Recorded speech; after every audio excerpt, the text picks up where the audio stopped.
Perkenalkan, nama saya Putri Rizka Amelia dengan NIM E1101231008. Pada kesempatan kali ini, saya akan menjelaskan tentang 25 teori komunikasi. Langsung saja, yang pertama ada teori semiotika.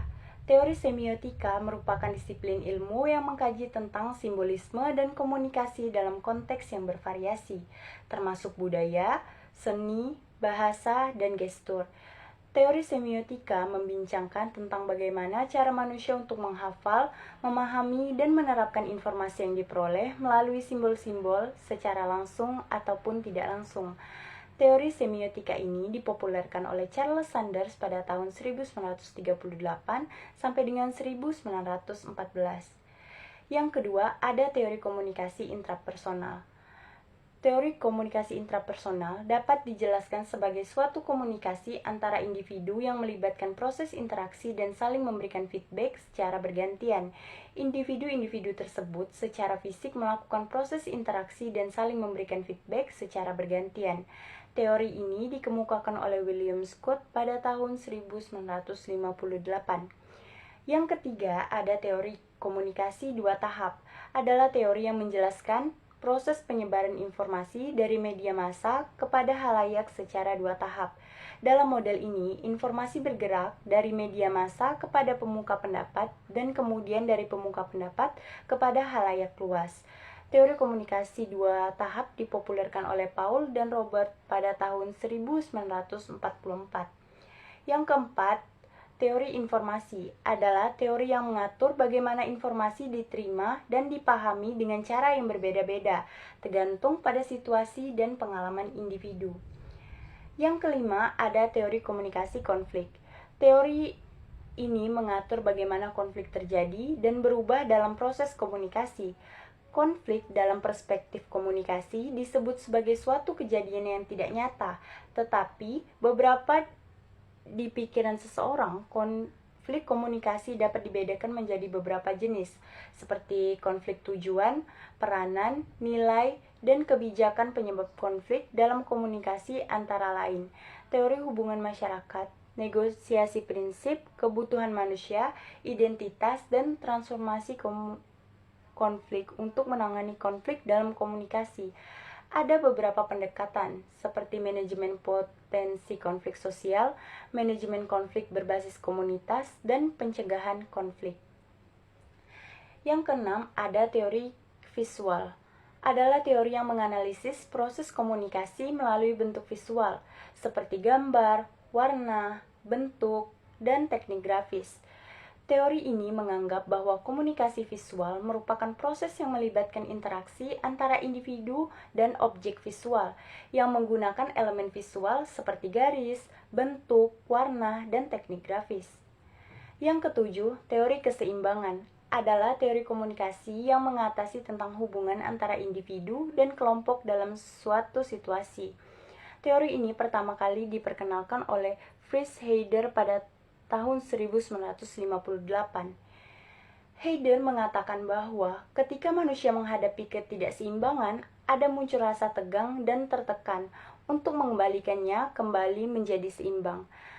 Teori keseimbangan berhubungan dengan langkah seseorang dalam menata sikap baik dengan orang lain atau benda dalam hubungan dengan sikap psikologis. Yang kedelapan, teori efek persuasi merupakan teori yang berhubungan dengan proses komunikasi yang bertujuan untuk mempengaruhi sikap, pendapat, dan perilaku seseorang. Efek komunikasi persuasi adalah perubahan yang terjadi pada diri sebagai akibat dan diterimanya pesan melalui proses komunikasi. Efek yang terjadi dapat berbentuk perubahan sikap, pendapat, dan tingkah laku. Yang kesembilan, ada teori ketergantungan massa. Adalah teori komunikasi massa yang mengemukakan hubungan erat antara halayak, media, dan struktur sosial. Teori ini dikembangkan oleh Melvin dan Sandra Ball pada tahun 1976. Dalam teori ini, tingkat ketergantungan seseorang pada suatu media menunjukkan bahwa peran media bagi orang itu sangatlah penting. Yang ke-10 ada teori komunikasi kesenjangan atau teori informasi. mengatasi tentang kesenjangan informasi antara individu atau kelompok. Kesenjangan informasi merujuk kepada kesamaan atau distansiasi informasi yang dimiliki oleh individu atau kelompok. Teori ini mengatasi tentang bagaimana kesenjangan informasi dapat mempengaruhi hubungan antara individu atau kelompok. Yang ke-11 ada teori komunikasi birokrasi, dicetuskan oleh Max Weber pada tahun 1948. Weber mengingatkan bahwa birokrasi harus dijalankan dalam sistem hierarki vertikal yang ketat dan komunikasi antara pekerja yang terbatas. Teori ini mengatasi tentang bagaimana sistem birokrasi harus dikelola dengan baik, termasuk komunikasi yang baik dan efektif untuk mencapai tujuan organisasi. Yang ke-12, teori inokulasi adalah teori yang pertama kali dikembangkan oleh William pada tahun 1960-an.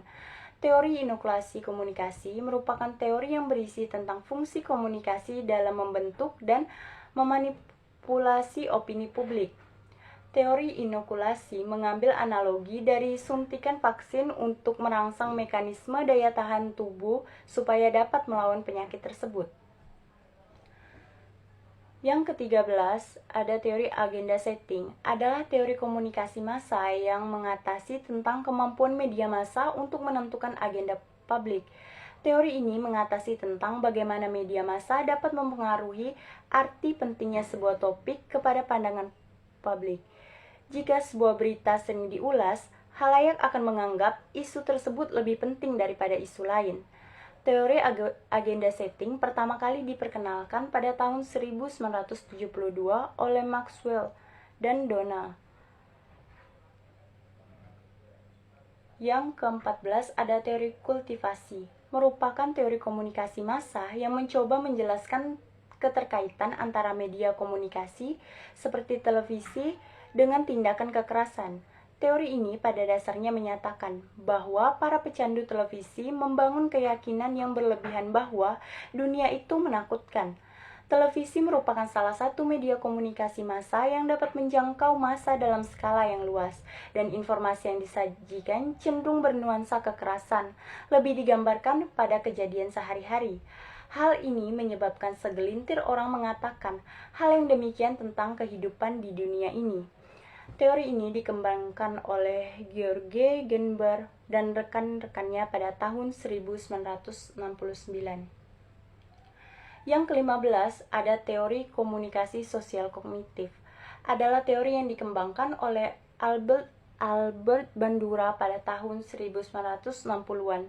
Teori ini merupakan pengembangan dari teori belajar sosial yang menyediakan kerangka kerja untuk memahami, memprediksi, dan mempermudah perilaku manusia. Teori sosial kognitif menekankan pada kapasitas kita untuk belajar tanpa melalui pengalaman luas. Teori komunikasi ke-16 ada teori jarum hipodermik, dikenal juga dengan stimulus respon teori.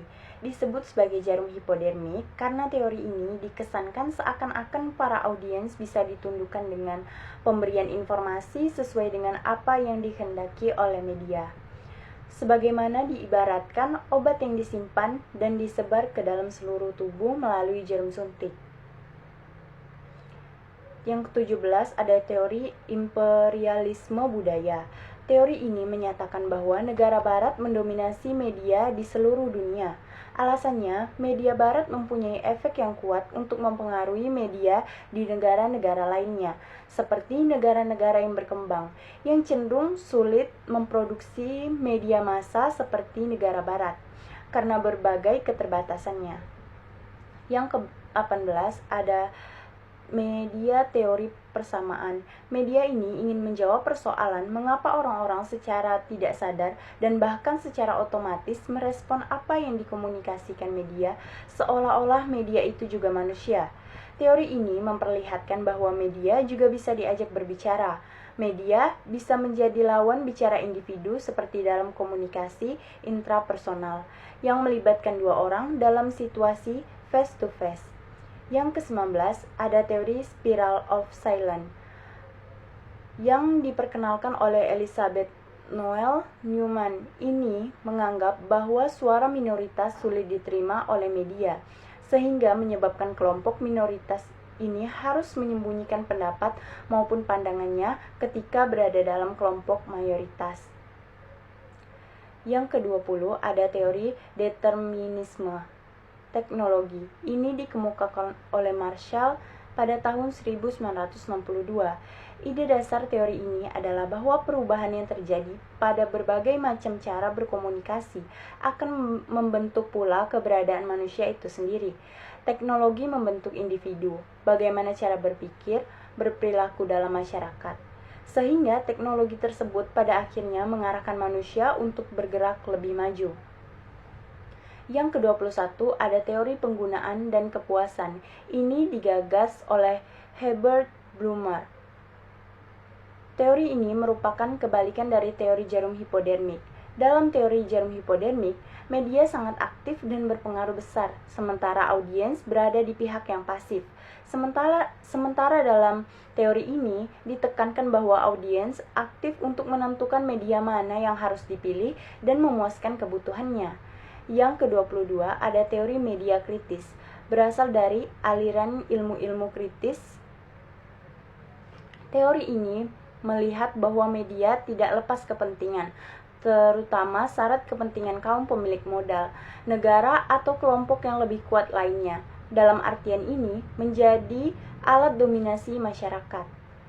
Yang ke-23 ada teori komunikasi informatif, adalah teori yang menggambarkan komunikasi informasi sebagai pesan kepada penerima untuk mencapai tujuan komunikasi yang mendalam.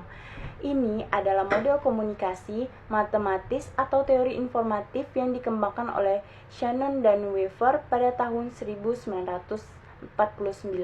Teori informatif mengasumsikan bahwa sumber informasi yang ada, maka akan ada satu pesan yang dikomunikasikan dari beberapa informasi yang ada. Yang ke-24 ada teori komunikasi behaviorisme, adalah teori yang mencangkup semua perilaku termasuk tindakan balasan atau respon terhadap suatu rangsangan atau stimulus. Menurut John Watson, pendiri teori ini, semua perilaku dapat dipelajari menurut hubungan stimulus-respon. Behaviorisme tidak menganggap perilaku sebagai hasil naluri atau kesadaran, tetapi sebagai hasil pengondisian dari lingkungan. Yang ke-25 teori komunikasi humanisme adalah teori yang berasal dari psikologi humanisme yang menganggap bahwa individu memiliki kebutuhan tertentu dan kehendak bebas. Teori ini menganggap bahwa perilaku manusia tidak ditentukan oleh pikiran bawah sadar, tetapi oleh perasaan batin dan citra dirinya. Teori humanisme menekankan pada pengalaman subjektif individu dan fokus pada individu, yang diasumsikan bahwa perilaku seseorang terhubung melalui perasaan batinnya dan citra dirinya.